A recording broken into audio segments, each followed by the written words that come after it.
Hey everybody, John Gapinski with GameCoreOnline.com here. This video is 4-color good stuff piloted by myself, John Gapinski, versus my cousin during the same F&M that the last two videos, Frights and Jund Midrange, were derived from. This was round 3. At this point, we were both 2-0. His deck is actually pretty close to the exact same list. It has some of the cards that actually we've seen suggested, like Mizzium Mortars over Bonfires. It also has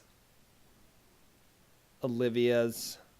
So this game, I've started off on a mull to 6. That's something that you didn't see during the editing here. We kind of got right to the point. So I'm behind, and you can see he's actually stuck on 2 lands. So, you know, it kind of affected this game, the tempo, me being able to get out in advance of him.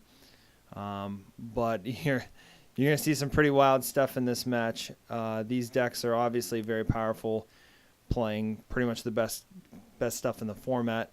So I did want to take the time to preface a little bit on how this deck's kind of been performing for me.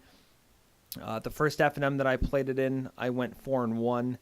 With the only loss being to a Selesnya mid-range deck, and quite a bit of misplaying, in my opinion, on my part. My inability to deal with Sigarda and Garruk Primal Hunter specifically. So that was the first tournament. The second tournament, I went 4-0-1, deciding to draw against that same player, and then in the States, I went 5-1-1, took 9th place. And in the F&M that we had on our last Friday here, the deck actually went 5-1 with the loss being to Jund Midrange. And, I mean, it was a crazy match. He did pretty good.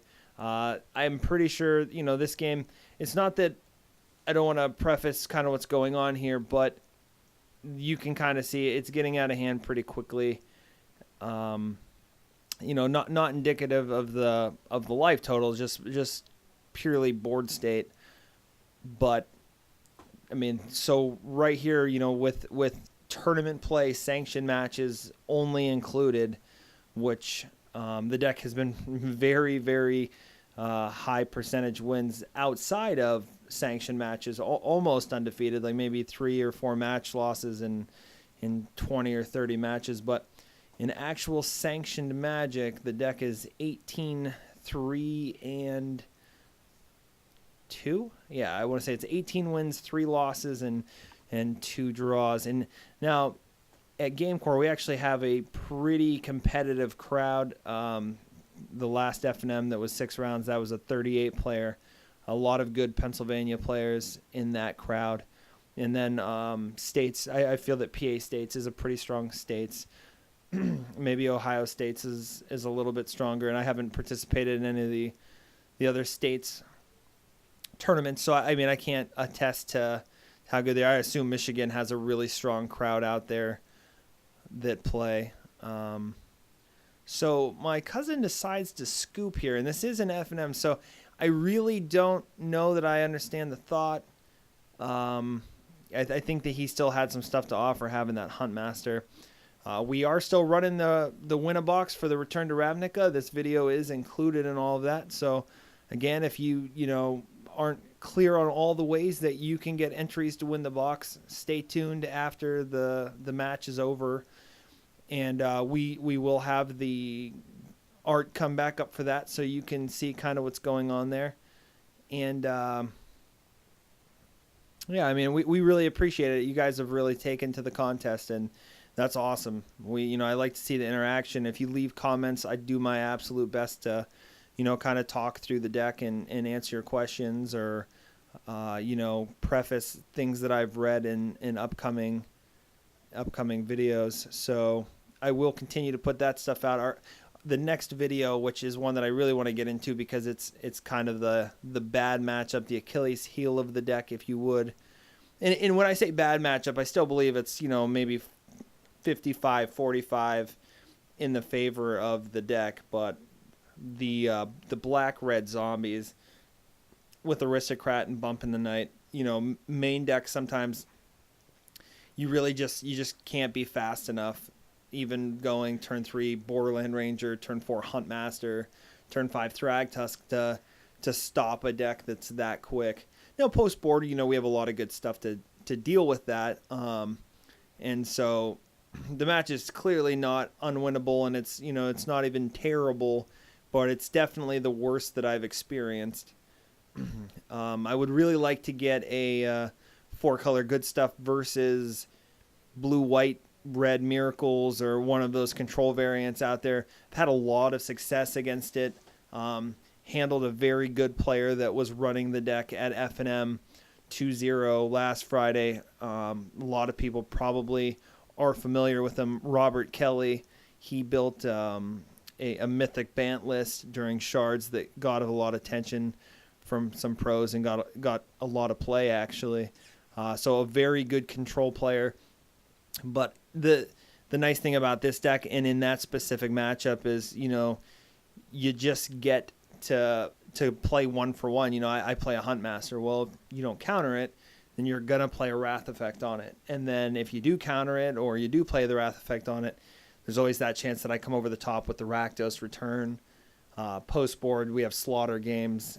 The deck can really deal with a lot of the threats. So it's a really good matchup. I have not had the opportunity. I like to show the videos of sanction matches rather than just some playtest sessions because, I feel like when there's something on the line and the match means something, you play differently. Even if you're taking your playtesting seriously, there's no pressure and there's, not really the opportunity to bluff your opponent because you want to always assume that your opponent's going to play optimally. So in playtesting, you're going to kind of let them take back mistakes or, help suggest them good plays. Right here, I am in a bad way. He's still got a grip with a good board presence.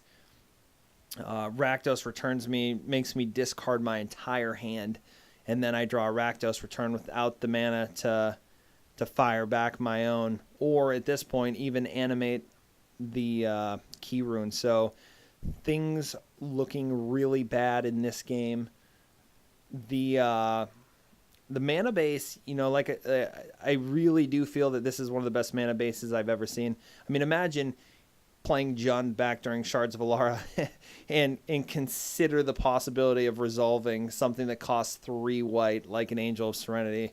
I mean, it's unheard of. So yeah, the beats continue here. Getting rid of my Huntmaster, that hurt quite a bit. I didn't see any point in blocking with the 2/2 and mitigating the 2 damage when I could potentially, rip red land or a swamp. Anything there that can allow me to activate the key rune to trade with it on his next swing back.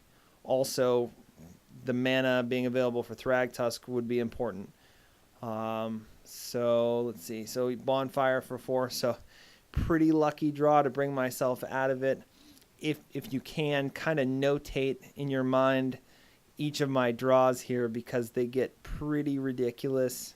Yeah, we'll pay attention to the game because this is one of the better games that you'll get to see now. I mean, obviously my opponent here, he's kind of flooding on land at this point. And on this turn, I believe I just drew a Sun Petal Grove. So not really advancing my board here.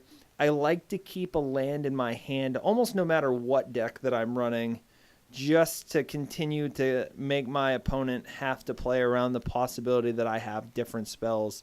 Maybe it has them run a Jace out a turn later because they think I have a Dreadbore, or any one of a million variables, because once people know that you don't have any cards in your hand or they know that you have nothing of value in your hand, they really start being able to just do exactly what they want. So here I'll trade with the Borderland Ranger. That way he can't swing next turn. And he drops Armada Worm. So I'm on a 1-turn clock. I have a Sun Petal Grove and a Rakdos return in my hand. So So I'm dead next turn, barring a draw, and I rip Selesnya Charm. So the Selesnya Charm, looking at his mana, he still has a card in hand. And see, this is a prime example. So he still has a land in his hand, but I don't know that it's a land at the time. For all I know, it could be a Restoration Angel. So he forces me to play my Selesnya Charm immediately, main phasing it, which, you know, seems a little weird, but being that he has no answer to it at that time, had to be done. So puts me to 3, still has the 5/5 token there, and so I'm one shot from dying here unless I rip a Thragtusk. So that's what I decide to do. Decide to rip a Thragtusk. He's got the draws the Dreadbore, takes care of that, puts 5 damage back in there again. So again, I decide to take it. Again, if I draw the source to animate the Rakdos Keyrune, I want to keep that as a possibility to actually trade with it, being at 3. And I rip another Thragtusk. That's a pretty good draw, I've heard. That guy is, I don't know where you check your prices, but everywhere I've seen, he's looking at like $20-ish right now. So, and I rip another Thragtusk. So I'm going to swing with the Thragtusk here. I know he's not going to block it because, frankly, the damage isn't super important to him, and he's constantly threatening lethal. So that ought to complete the comeback, I would say, especially when all he's doing is drawing land. I mean, there's a pretty ridiculous turn of events. Your opponent drawing all land after Rakdos returning your entire hand and you drawing all gas on the turns you need to. So this last card, you're not going to be able to see it, but it is a bonfire. Thanks for watching, guys. I appreciate it. Have a good one.